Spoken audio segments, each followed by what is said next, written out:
Now let's look into the coloring of coordination compound, one of the most awaited and very interesting topic. So let's see. Color in coordination compound. Now note that coordination compound, they are all colored one way or the other. Okay. Now let's say that you have a sample and you pass white light through it. Okay. So if you pass white light through it, some of the light will be absorbed by the coordination complex or coordination entity. And the color that you will see of the coordination entity will be the complementary color.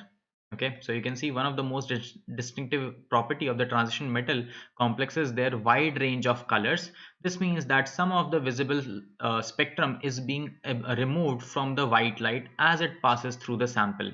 So the light which emerges will no longer be white, may it will be, let's say, yellow. If it is yellow, some part has been observed, okay, absorbed, sorry. So the part that has been color of the light with that has been observed is yellow. So the color of the coordination entity will become violet. Same way, if blue color is absorbed, then you will see yellow orange color, that is the white light has converted into yellow orange color. So the color of the complex is complementary to that which is absorbed. Okay. The complementary color is the color generated from the wavelength of which is left over. Okay, if green light is absorbed by the complex, it will appear red. Okay, you can see blue, green, right? That if that is absorbed by our sample, you see it will appear red. Okay, the coordination entity will appear red in color. Now, keeping this in mind, and let's try to look why does it happens. Okay, so for example, if I consider TiH2O6 3 plus, okay, it is violet in color. So this octahedral complex is having only one electron, that is 3d1 is the electronic configuration. Now since it is octahedral, I see that it is T2G level down, lower energy, and EG is higher energy level. Okay, so this is the ground state. The electron in the d orbital should be in T2G. So its electronic configuration should have been T2G1, EG0. Now, whenever h nu, that is your light, has been given, this electron from the ground state goes up to an excited state. So what is happening according to our crystal field theory, that there is a d-d transition of electron which is taking place. Okay, so it will absorb some wavelength of light and it will get excited. Okay, and that gives this particular compound a color. Okay, so if the corresponding to the energy of yellow green region is absorbed by the complex, it would excite to an electron from T2G level to EG level. So basically electron will go from T2G lower energy level to higher energy level. So because of that, the complex will appear violet in color.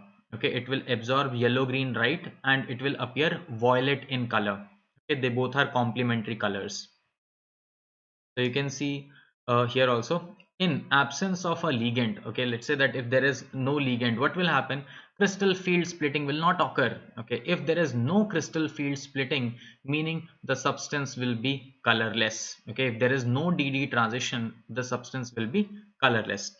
For example, removal of water from this, okay, on heating will make it colorless, okay, because there is no ligand, so there is no crystal field splitting. Same way, if I talk about anhydrous CuSO4, that is white in color, okay, but if I have CuSO4.5H2O, that makes it blue in color. Okay, also, if you remember when we were talking about colored compounds in d block elements, we saw that if there is 3d0 is the electronic configuration or 3d10 is the electronic configuration, those are colorless. Okay, you can go and check back in d orbital, d and f orbital, sorry, d block and f block elements. So 3d0 and 3d10 electronic configuration are colorless compounds. Influence of the ligand on the color of the complex may, okay, consider this as an example. Okay, NiH2O6 2 plus is the complex. This is your nickel in +2 form. Okay, and you just add En here is ethane 1,2 diamine. So if you change your ligand, what happens? The color changes. You can see originally my nickel with water as the ligand, it was green in color. It became pale blue. If I added more En, okay, ethane 1,2-diamine, it became blue purple, and ultimately it ended up with violet. You can see here we have 6 water, here we have 4 water and En, 2 water molecules and En, and only En as the ligand. So if you see, the color changes rapidly. Okay, like as you change the ligand, you change the color. Okay, you can see the same diagram here. So this is what happens. Originally this was the color, slightly change, and finally it converted into violet color.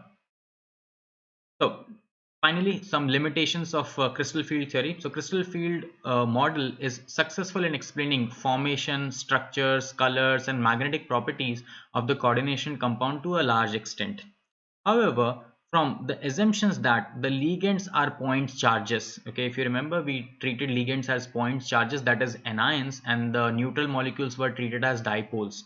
So it follows that anionic ligand should exert a greatest splitting effect. Since they are negative point charge, they should have greatest splitting effect. Uh, and the anionic ligand actually were found at low end of the spectrochemical series. I just want to show you that series back.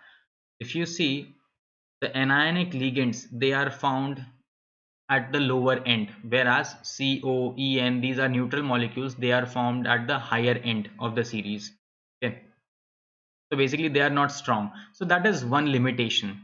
Then further, it does not take into account the covalent character of bonding, okay, between the ligand and the central atom. It took only that there is a complete transfer of electron, ionic bonding. Okay, these are some of the weakness of CFT. CFT is short form for crystal field theory, which are explained by ligand field theory (LFT) and molecular orbital theory, okay, which are beyond the scope of the present study. So we will not study, but still we will see some part of molecular orbital theory. And for this class, that's it. Thank you.